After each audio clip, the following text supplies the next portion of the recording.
Hi there, it's Craig here, and welcome back to another Easy Home Brewing installment. Now we're doing something a little off the beaten path for me. I've never done this before, but I do get a lot of questions about the Mr. Beer kit. Yes, the Mr. Beer. And you know, it gets a lot of ridicule and it gets a lot of praise as well. A lot of serious homebrewers don't look upon this as a viable way of making beer, but of course you know me, I try to approach things from a beginner's standpoint.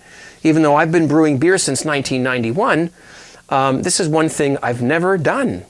And so, you know, there was a discussion on Justin.tv on my live broadcast with one of my viewers, and he decided to send me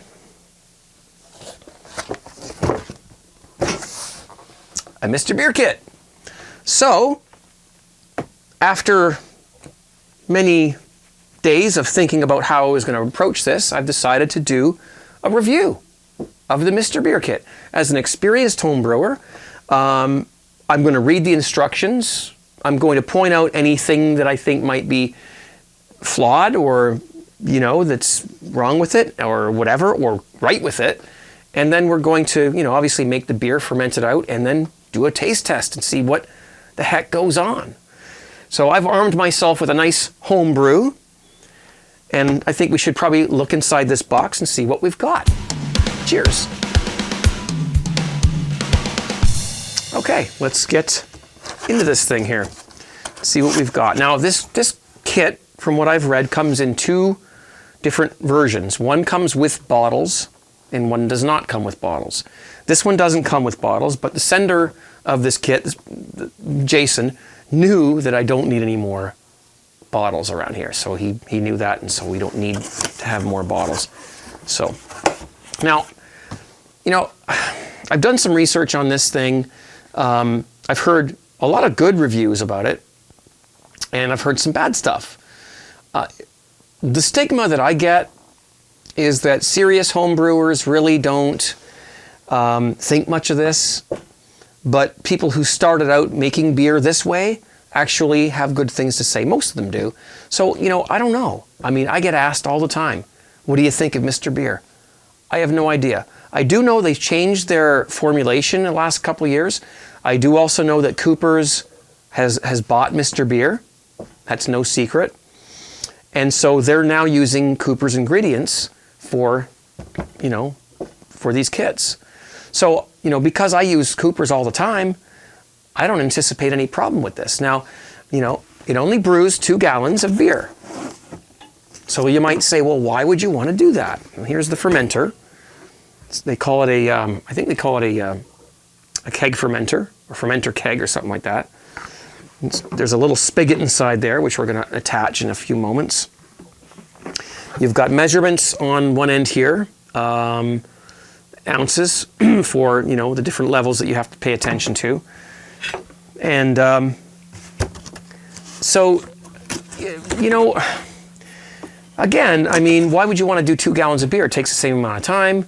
Well, you know what? There's a lot of people out there who don't even know if they want to get into home brewing.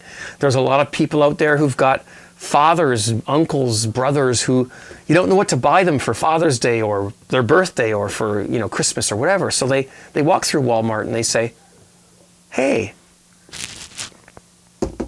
give him a Mr. Beer kit, see what he thinks. And person gets the Mr. Beer kit, they make it, and you know, that gets them into the hobby, I guess.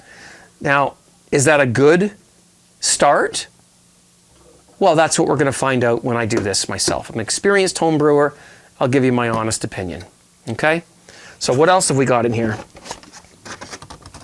Some sort of a promotion thing. All right. We've got instructions. Okay, there you go. That's good. Oh, there's a DVD. I've actually seen this before. I've seen it on YouTube. So I've watched this, but I haven't read the instructions before. And there is a package of no rinse cleanser. So that's your sanitizer. So it comes with everything you need, you know, not a problem there. And finally down the bottom, we've got a thing here. I assume, yep, this is the the hopped liquid malt extract. Okay, so this is, you know, it's got your liquid malt extract, your hops, and I'm assuming under the lid there's a package of yeast. If I can, oh, gee. All right, so there's the yeast. Okay, now that to me, I know Cooper's bought the company, Mr. Beer, and if I may just offer my opinion there, there's a package of Cooper's yeast, okay, and there's the package of yeast that comes with the Mr. Beer. So you can tell me whether you think this is Cooper's yeast or not. It doesn't say it, but you know, I guess the first thing we need to do is attach the little spigot here. I do know how to do that because I did watch the video. So, okay, so you just take that off. I'll let you guys know how I think this works out and how I think it is for a beginner. But I have heard a lot of positive stories about it, and a lot of times it's the really you know, the really serious homebrewers that don't have a good thing to say. So, you know, that's why we're doing it here, just to see what we've got. So we've got that. It says in the video, check it for leaks. I guess I'll do that. And we've got the lid. I also have a few items here. I've got my can opener for this. I've got a spoon. They recommend a metal spoon and a sort of a spatula thing to scrape out. There's a few things that I already, you know, with watching the video, that I've already decided to do it slightly differently, and I'll explain those as we go along, okay? And a plate to put your sanitized things on so that everything stays clean. All right. I also have a pair of scissors to cut the yeast open. I have a thermometer. It doesn't recommend, they don't talk about temperature. Well, they do talk about temperature, but they don't recommend the thermometer. They don't talk about a thermometer, that is. So I've decided to have one because I'm going to check. It's very important that you make sure the temperature is within a certain range and whatnot. So now I am going to go and read the instructions, this thing here, and I will come back and we'll start putting this together. Okay, see you in a minute. All right, well, I've had a look at the instructions and they're pretty straightforward, easy to follow. They've got product on the back that you can order, refills and whatnot, and different bottling systems and that, so you can check that out. That's okay, I'm happy with that. I also rewatched the DVD, and it's also very informative, and probably all you really need to do is watch this one before you make your first batch, and you'll be all good. So that's good. So the first thing they want you to do is sanitize your equipment. Now I've already gone ahead and put 4 quarts of water in here. There's little measurements on the side as I showed you earlier. 4 quarts of lukewarm water and half a package of their sanitizer. Okay, so I did that. I don't want to make this video too long. Did that already, and so now we're going to put the lid on, and they want you to give it a shake. Now, the one thing you got to realize before we go further is that when most of you know if you've already homebrewed, but if you haven't, you should. I'll tell you this: when you brew beer or wine or anything, there's always going to be CO2 gas escaping from the fermenter. So you need a way for that to escape. Now, back here, as you can see, I've got my my big 5-gallon fermenters here. This one here is going quite nicely, actually. There it goes. Yeah. So there's gas escaping from that fermenter, but this little thing that we call an airlock doesn't allow air to get in well, gas escapes. Kind of an old school thing. Some people don't do that anymore. They just put the lid on kind of loosely and let it rip. It's up to you. The new Cooper's DIY fermenter doesn't use an airlock. It just uses a loose fitting lid. So, you know, it works. And so what they've got here is 2 little grooves. I don't know if you can see that in the lid here. So that when you put the lid on, it's not a tight seal. There is room for the gas to escape while it's fermenting. So that's how it works. So I'll put that on now. The thing is that when you shake this, it's going to leak because of those little gaps. So you want to shake it around and sanitize the whole inside of it everywhere. Tip it around, and you're going to get some leaking going on from the little gaps there. So you want to do it in a sink. And I'm just doing it in a little basin here so that, you know, I don't have to turn my back and do it in the sink. So there we have it. That's sanitized. Set that aside. It's as easy as that. I've made a little bit of mess over here, but that's okay.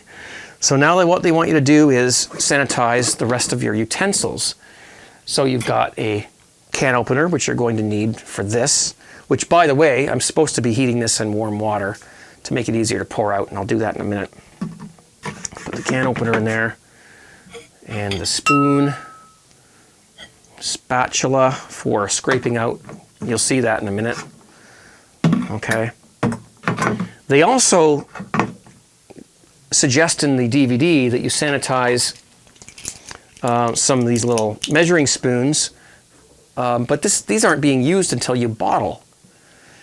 It's 2 weeks from now, so I'm not sure why you need to sanitize them now, but and in they go. All right, and you know, they're just trying to make it as simple as possible, but you do need to sanitize those before you use them. And a plate to put it all on when you're done so that it stays sanitized. But that we'll deal with that in a moment. So then you just want to shake this gently. As a home brewer, that's one thing that we know, that we don't want to scratch the inside of our fermenters. What you can do, and if you really wanted to do this, it's not a big deal. Again, get yourself a thing like this and put your utensils in there. If I can get them out.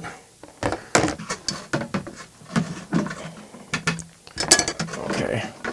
And again, these, I'll just put those back. We don't need those right now. You could also use a whisk to break up the malt extract, and you'll see that later. I'm not going to bother, but you can if you want. And then just take your sanitizer and put it through the spigot so that you can sanitize that, even though, again, we're not going to be using that for another couple weeks, but at least it helps. And then we'll go ahead and just pour the rest into this.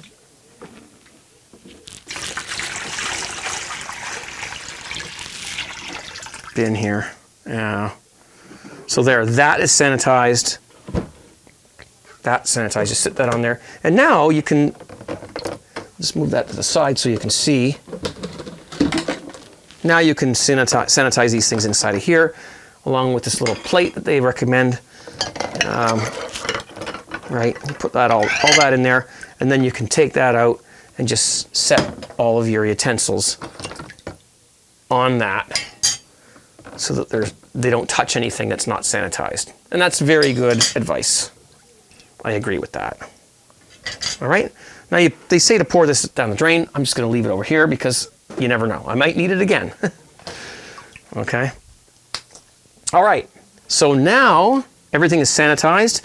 What I need to do, I should have done this ahead of time, but I forgot, was to get this can of malt extract into some warm water for about 15 minutes. And while I'm doing that, I'll also start boiling some water here. We've got 4 cups of water that I'm going to put on the boil. That will take a little while to get there, along with this getting warmed up in some warm water. So we'll be right back. So our water has come to a boil. It didn't take very long.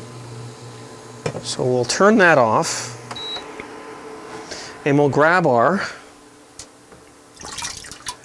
liquid malt extract. Now, you know what? I'm going to do something that they don't mention. I'm going to dip this into the sanitizer that I didn't pour down the drain. I kept it so that when I open it, the lid's not going to be contaminated with anything. Okay? Just a little tip from a home brewer. And what we're going to do is add this liquid malt extract to that boiled water. So you can get that just right. There we go. Perfect.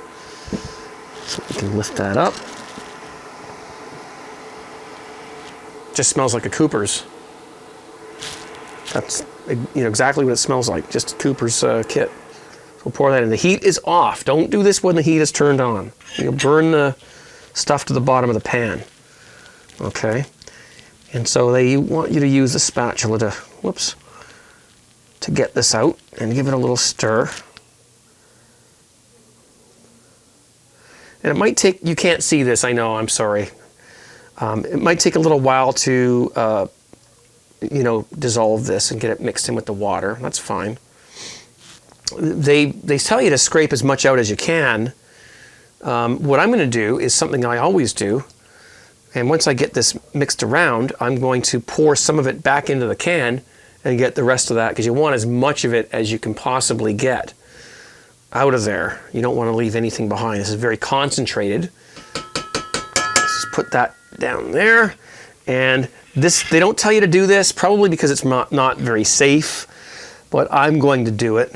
I'm going to take this and be very careful with this. It's very hot. And dump it, some of it back into, I hope I can get this without spilling it. Oh, I don't know. Okay, let's try it.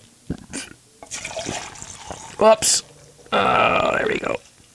Just a little tiny bit down there. And give that a stir and get the rest of that stuff out of the can. That's what I do when I make my bigger beers with the Cooper's kits. Okay, so just scrape it around. Dump that back in there. And there we go. All right, let's stick that back over here. So, they're trying to make it as simple for you as possible, avoiding these little extra steps and whatnot. And that's fine. I agree with that. But if you're watching this video, you now know that, that's an extra step you can take to get as much of that out of the can as you can. All right, now what they want you to do now, I'll just stick a lid on that just for a moment, just to keep any contaminants out of there. They want you to fill this up with cold water. Now they say refrigerated water, which I don't have, so I'm just going to use cold tap water. Fill it up to the four quart mark, which is right there. I don't know if you can see it. Let's see if we can get a picture of it there, right around there. There you have it. Okay, so I'll go and do that, and I'll be back in a sec. I guess the important thing they want you to know when you're doing this is don't rinse the sanitizer off. It's a no rinse cleanser, so don't rinse it. Now, I noticed a bit of a soapy feel to it. And somebody mentioned that to me as well that has done this before. But what they tell you is that this turns into a nutrient for the yeast. Okay, so don't worry about it. It's fine. I mean, that's what I'm told. Okay, and this has worked out for many people. I've heard very good things about these kits for people who've brought it home and done it exactly the way the instructions say, even without my extra little steps, and it's worked out just fine. So, no problem.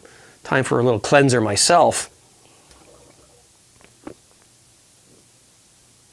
That's a Cooper's IPA. There you have it. All right, now we add our wort. So we've got the cold water in there, 4 quarts of cold water, and in goes our heated extract that was mixed with 4 cups of water. All right, and we've got it. There it is. Okay, I'm going to continue to use this thing. I don't know why they want you to use a metal spoon. Give that a stir. We're almost done. This is it. I mean, this is, I've tried to be as detailed as I possibly can for you. From a home brewer standpoint, this is going pretty smoothly, from what I can gather. And now, what we're going to do now is what they say next is to fill it up to the top line here. The hope is that this is at the right, I've made a mess here on my mat, but that's why I've got a mat down here. The hope is that this is at the right temperature. They say to use refrigerated water. I didn't have that.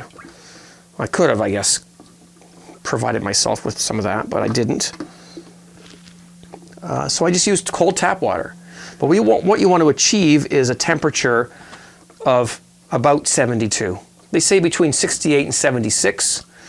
So somewhere in that range. I like 72. It's room temperature. So we're just giving this a stir. And one thing they don't really mention, and I think that's probably something that you should probably suggest, is that get yourself a meat thermometer. Make sure it's sanitized over here. Okay, and that's important. 67.6, so I'm a little low. All right, which is fine. If I had used refrigerated water, I probably would have been even lower. So I think a thermometer is important. I think you should, whatever. It doesn't matter if it's a digital one or an analog one or a dial one. As long as it's fairly accurate, you need to get into that range of 72-ish, okay? And so that's fine. I know there's a room in my house that's very warm. Once I pitch my yeast, I'll take this up and we'll put it up in there and get it warmed up. Let's move on, okay? The last step is to pitch the yeast. And that's what it's called, pitching. Is add your yeast to it. Wouldn't be a bad idea to sanitize them either, would it? All right? I mean, I'm a little obsessive about that because I'm a brewer and I do make lots of beer and wine and things, and it never hurts to over sanitize, okay? To be a little more careful with it. They didn't suggest that in the video, and you probably don't have to do that, but I do, okay? So let's put that in there. Just add it. It'll spread around. So that's it. I mean, that smells like a Cooper's kit. It smells like a Cooper's kit. I've probably made it a little more complicated than what it has to be. Just screw that on and you're good to go. That's it. You're done. Okay. So I've, as a home brewer, someone who's done this a million times, I've probably made it a little more complicated than it has to be. If you watch the DVD and read the instructions and you do it the way they say to do it, I'm sure you'll be just fine. I don't think that anybody who tries this for the first time would be intimidated by it. I think it's very simple. It's like a Betty Crocker. Just follow the instructions and do what it says, and you're going to make beer. Okay? So that's it for this part. The next part will be us checking to see if it's fermenting, and then bottling, and then after that we'll be tasting it, seeing what it tastes like. So I will put links at the end of these videos and down in the description to those next parts when they're available, and please check them out. In the meantime, thanks for watching. I think this is going to work out just fine.